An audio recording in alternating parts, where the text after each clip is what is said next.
Good morning students, welcome to next lecture number 3, chapter 8, class 8, subject biology.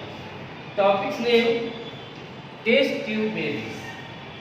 तो student हम लोग देख रहे हैं test tube babies. Test tube babies के बारे में पढ़ेंगे। जैसे अभी हम लोग इसके पहले वाले लेक्चर में असेक्सुअल और सेक्सुअल रिप्रोडक्शन के बारे में डीपली देखेंगे। सेक्सुअल रिप्रोडक्शन कैसे होता है और सेक्सुअल रिप्रोडक्शन में कौन कौन से सेल होते हैं जो भाग लेते हैं, उसके बारे में देखिए। और कैसे जाइगोट बनता है, एम्ब्रियो का विकास होता है और एम्ब्रियो से फीटस बनता है, बच्चे बनते हैं, और वह कितने दिन के बाद उसका जन्म होता है। तो अब हम नेक्स्ट टॉपिक देख रहे हैं टेस्ट ट्यूब बेबीज। तो टेस्ट ट्यूब बेबीज में देखेंगे in some women the fallopian tube और oviducts are blocked, hence the sperm cannot reach the egg for the fertilization, IVF is used। तो इसमें क्या देखते हैं कि कुछ ऐसे वुमेन्स होते हैं, औरत होती है जिनके फैलोपियन ट्यूब जो होता है, जिसको या ओविडक्ट जिसको बोलते हैं, वह ब्लॉक्ड होता है और जिसके कारण स्पर्म जो होता है वह एग तक नहीं पहुंच पाता है, जिसके कारण उनके शरीर में फर्टिलाइजेशन की क्रिया नहीं होता है। उस स्थिति में हम लोग जिस टेक्निक का यूज करते हैं, उसको हम लोग क्या बोलते हैं, तो आईवीएफ बोलते हैं, या उसको हम लोग क्या बोलते हैं, टेस्ट ट्यूब बेबीज कहते हैं उस बच्चे को। तो हम देखते हैं कि उस स्थिति में जिस टेक्निक का यूज करते हैं उस टेक्निक को हम लोग आईवीएफ बोलते हैं। आईवीएफ का मतलब क्या होता है, इन विट्रो फर्टिलाइजेशन। और अब देखते हैं the female sperm and the female eggs are collected. इसमें क्या करते हैं, तो मेल स्पर्म, इसमें देखेंगे मेल स्पर्म और फीमेल एग, इस दोनों को कलेक्ट करते हैं, collected and keep it in the test tube. और उसको कहाँ हम रखते हैं, टेस्ट ट्यूब में रखते हैं for a few hours in laboratory में कुछ आवर्स तक, कुछ घंटों तक रखते हैं। और रखने के बाद जब वो फर्टिलाइजेशन होता है, तो इफ फर्टिलाइजेशन टेक प्लेस, यानी क्या होगा, if fertilisation take place the zygote is allowed to the develop in the test tube for about a week and it is then introduced in the females uterus for further development. अब देखते हैं कि उसको zygote जब वो fertilisation हो जाता है, तो फर्टिलाइजेशन होने के बाद उसको फिर हम क्या करते हैं, तो यूट्रस जो होता है, यूट्रस में, फीमेल के यूट्रस में उसको रखते हैं और वहाँ पे उसका और सारा डेवलपमेंट होता है। अब नेक्स्ट में देखते हैं the embryo and foetus develop inside the women's ओम्ब।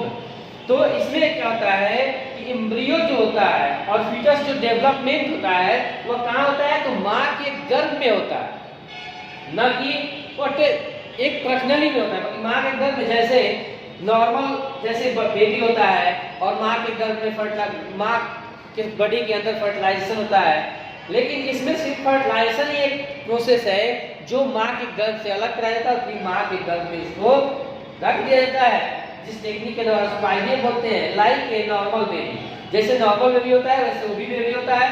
Babies born through this technique are called test tube babies. मतलब कि जो बेबी इस टेक्निक के द्वारा फर्टिलाइजेशन करने के बाद माँ के गर्भ में उसको यूट्रस में रखने के बाद विकास होता है और जब जन्म लेता है, तो उस बेबी को हम लोग टेस्ट ट्यूब बेबी कहते हैं। वो भी एक नॉर्मल बेबी की तरह ही होता है, उसमें कोई डिफरेंट नहीं होता है। अब हम नेक्स्ट टॉपिक देखते हैं क्लोनिंग। क्लोनिंग क्या है, इसके बारे में देखेंगे। हम देखते हैं स्टूडेंट्स, नेक्स्ट टॉपिक है क्लोनिंग। क्लोनिंग क्या है, तो इसको देखेंगे। तो क्लोनिंग्स को देखने के लिए हम लोग देखेंगे कि cloning is a process of producing an insect copy of A complete organism और a cell or any other living parts by the non-sexual method।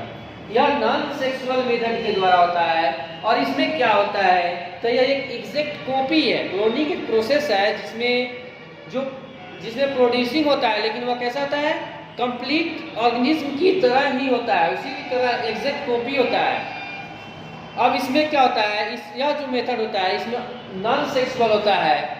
अब देखते हैं Ian Wilmut and his colleagues were the first to do clone और a mammals a sheep named a Dolly. सबसे पहले वो जो scientist थे लैन Hollande जो थे वो अपने कॉलेज में वो क्या दिए फर्स्ट क्लोन जो मैमल के रूप में किए थे, उनका क्या था, उस शिप का नाम था डॉली। और कब था, 5 जुलाई 1996। Dolly was the found by the taking a cell from the egg from the udder of her biological mothers Finn Dorset a ship.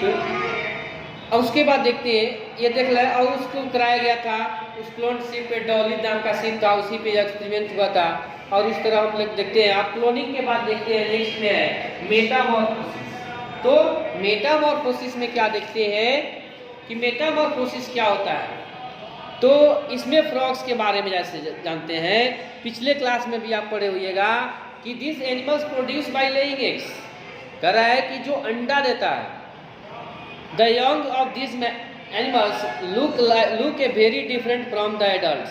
जो एडल्ट से क्या दिखता है, बहुत ही डिफरेंट दिखता है, एडल्ट की तरह नहीं दिखता है।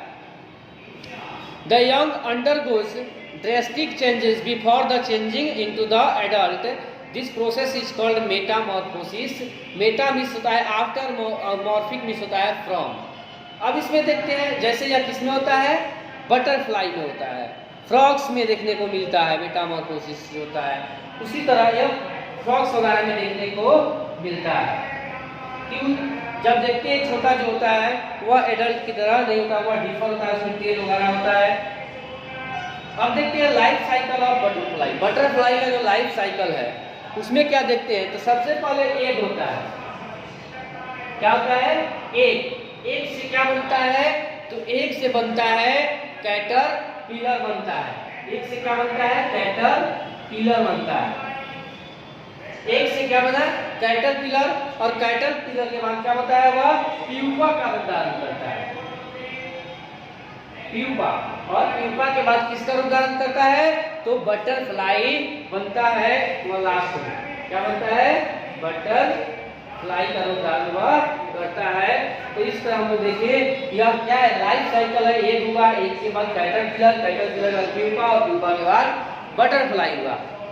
तो लाइफ साइकिल देखें।